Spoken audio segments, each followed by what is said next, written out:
Hello and welcome to my channel, The Danish Foodaholic. My name is Silke and today I will be reading some 1-star reviews of my favorite books.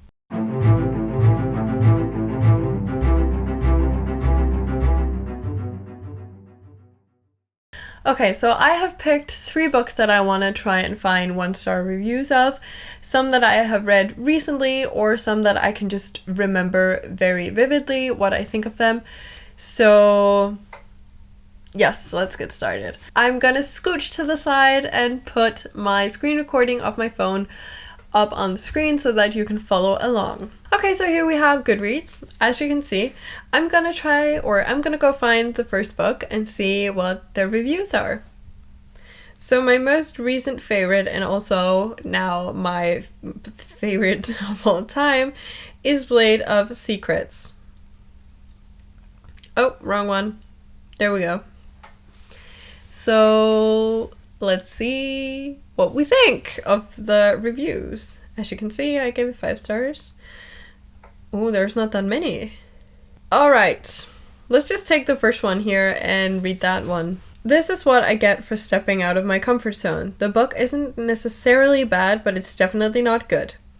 Perfect girl believes that she's dull and average. Check. Love interest that is mysterious.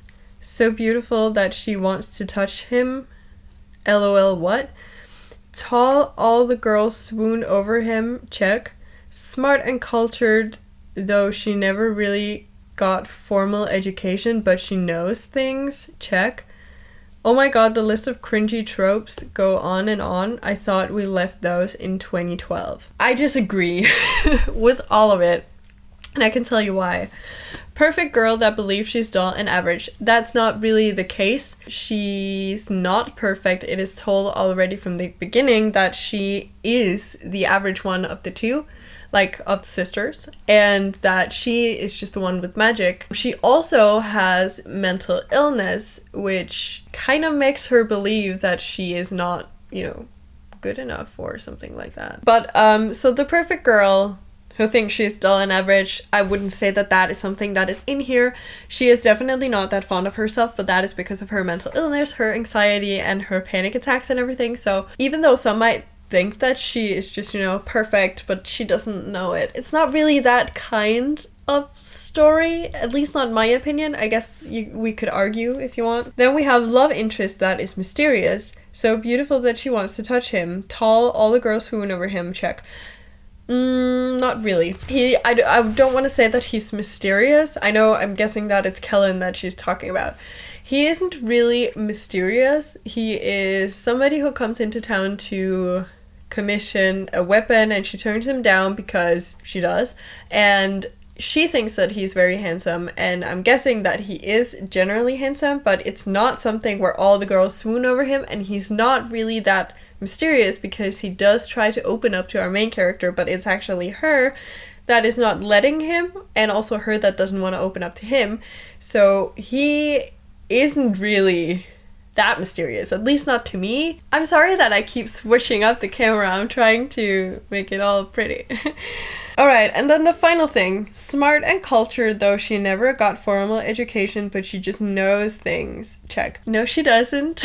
She doesn't just know things. She is taught things by a person who got formal education. So all the stuff about magic that she learned was taught to her by somebody who studied magic. And all the stuff that she knows about bladesmithing, I guess, was taught to her by, you guessed it, a teacher. So I disagree with all the points. I'm not even sure we're talking about the same book here, but you know what? Fine, go ahead. I don't care. It seems like I care. But I don't know. I mean, I don't care that people don't like the books that I like, but I disagree with the reasoning behind her DNFing a book, or behind this person DNFing the book, because I don't see those things in the book, especially not point 1 and point 3 with about Siva, because I don't see any of that, even especially the smart and cultured. Though she never really got formal education, she was educated in the sense of becoming a bladesmith, and then she has picked up things in her trade. She's been told things by people coming and going, and she learned stuff about magic by doing it. You know, sometimes you don't need formal education to know things. Let's do one more for this book. I'm gonna go with this one, because the other one has something to do with other authors that I have not read, so I'm gonna go with this one. And it's not the longest, so that's fine. Disappointing and frankly boring plot. The world building was terrible because it wasn't there. I agree with that. The world building was very limited, but I don't really care that much about world building. Like, if I have to read 20 pages about a forest and how the forest looks, I'm out. I am more a plot-driven, character-driven person, and I don't need that much world building, in my opinion. I guess I kind of sense it off the atmosphere that the book gives me, but I don't need a descriptive world. I don't need world building that much. I don't know what I'm trying to say. Next point. The MC has some serious social anxiety issues. However, her anxiety is literally her whole personality and most of the plot. It's all she monologues about, and she's such a flat, boring character. People are more than their anxiety. The MC is also useless. She has magic but never thinks about how she could use it to help her situation. She doesn't think to once maybe learn how to defend herself whilst being chased down by a warlord. She's also quite judgy. She immediately judges her sister and Kellen. I feel like it's hard to comment on this. People can think what they want about the main character. I think that she was, I liked her. Was she flat? I don't think so. She put her sister first. She wanted to do everything for her sister.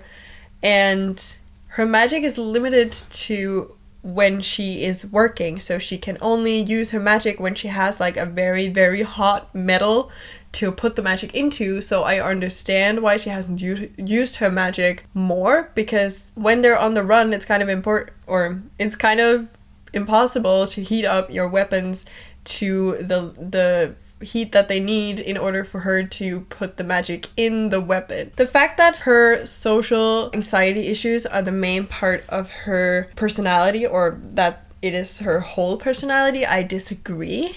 I think it is a big part of her. Having anxiety is something that takes up a lot of your time and a lot of your thoughts when you have it, because a lot of things can trigger it, and honestly it does not feel nice. So that being a big factor of her and how she acts is understandable.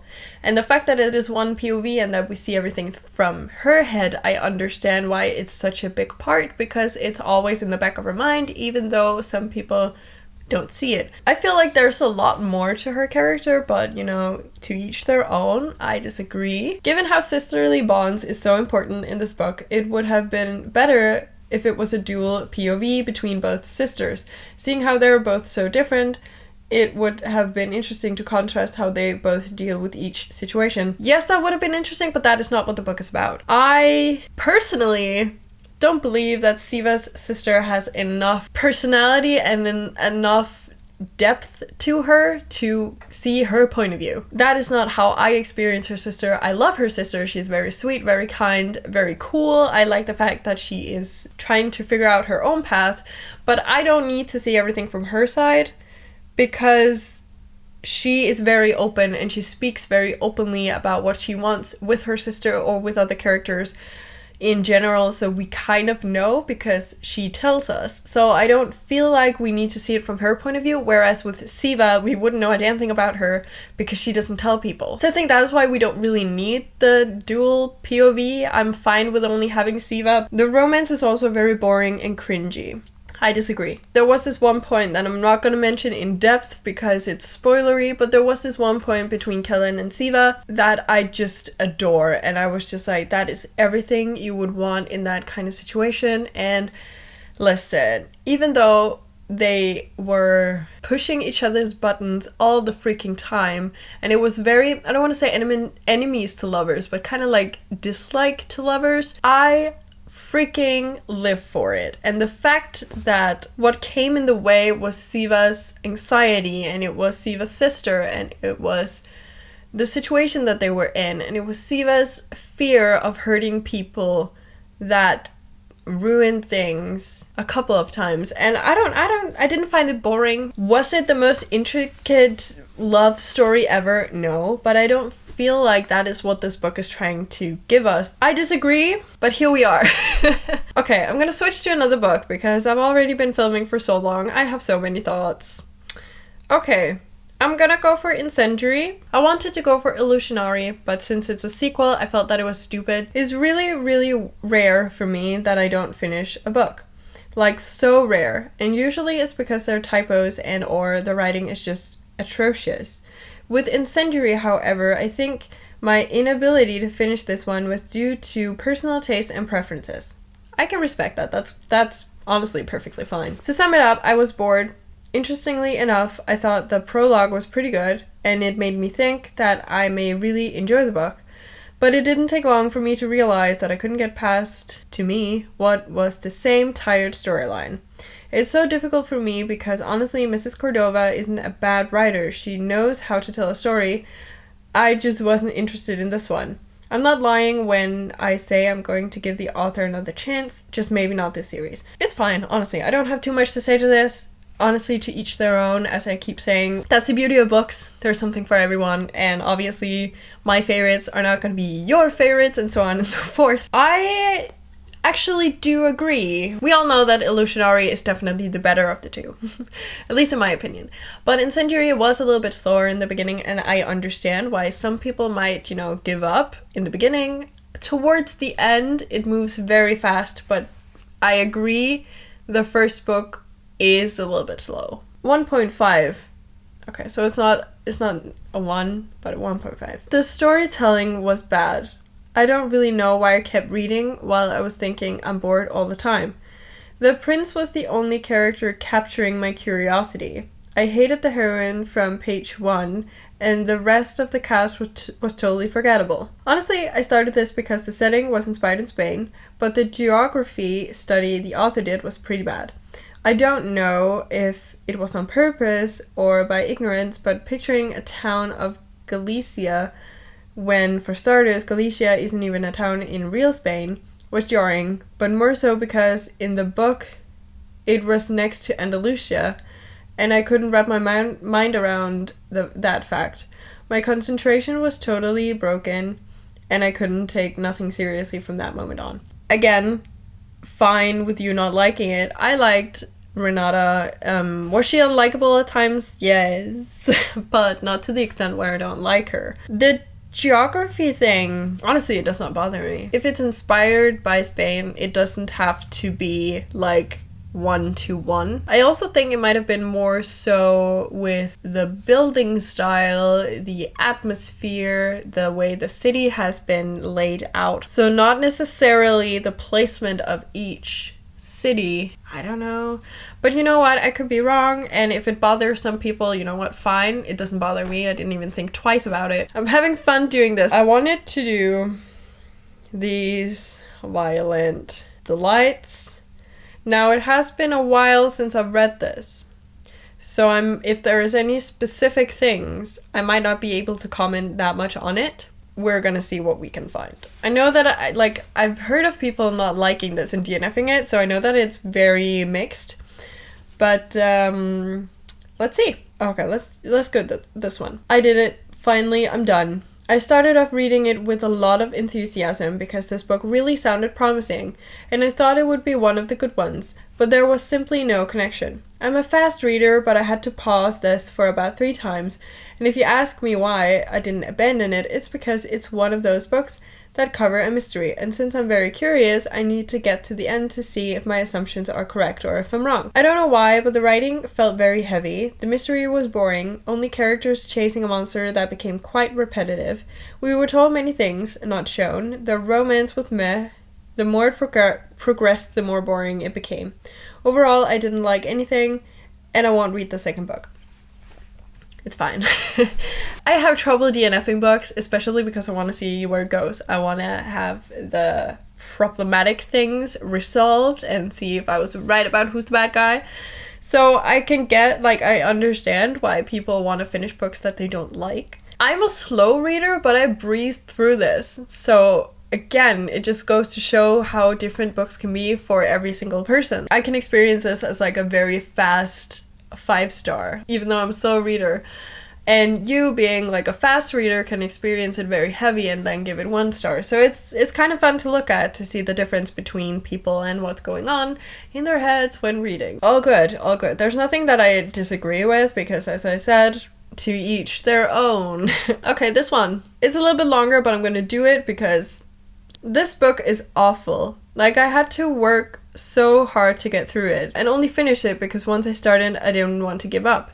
The writing, bad. You can tell her writer is young and inexperienced, and I don't want to be a jerk, but goddamn does this feel like a desperate creative writing project chock full of cliches masquerading as some type of deep, meaningful prose. I don't think the writing was bad. It doesn't need to be too fancy and too lyrical. I like the writing style. It was maybe on the simple side, but I don't mind that at all. Yes, the author is young. It is a debut novel. I don't mind it. Writers also need time to evolve, and I liked it, so I don't think the writing was bad. The characters, terrible. They're so poorly written and one-dimensional that there are no stakes.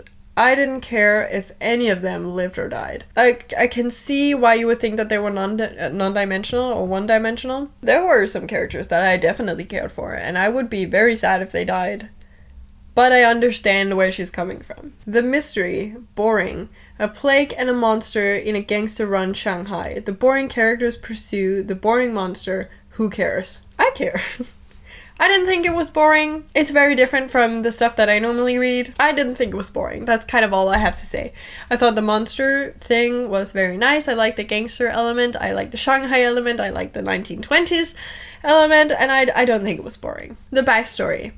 I had a hard time following the feud and Romeo and Juliet's story. Snippets of history are woven in poorly and don't lend to a better understanding of the relationship between Romeo and Juliet. Again, it's all very boring and with nothing that pulls you in and makes you give a shit. I disagree. Again, I like their backstory. Even though we're not told everything all at once, we're giving snippets, as this person say. That is very true. I don't mind it, because I want to kind of be wondering why they hate each other. I don't want to be told, I hate this person because they did this to me. I want to try and guess it, I guess. I don't mind the snippets. Okay, miscellaneous. The writer makes random attempts to try and criticize colonialism, America, which I'm totally here for, but they're so poorly placed and so lecture-y that you're immediately jerked out of the story. If this author is an English major, I hope at some point someone went over the concept of show don't tell with her. I know there is a buzz around the book, but do yourself a favor and skip it. I disagree. I don't have a comment to the last one, really. As I said, it's been a while since I read it, so everything I'm saying here could be wrong, but I disagree with this person. Alright, I think that is it for now. Thank you so much for watching. Please leave a comment telling me what you think. If you have read any of the books, do you agree with the 1-star ratings, or share your thoughts. Also, if you just want to let me know that you're here but you don't know what to comment, you can always just leave a green heart. If you like this video, please hit the like icon, and if you want to see more of my bookish content, please consider hitting that subscribe button. It would just mean the world to me. And until I see you next time, bye!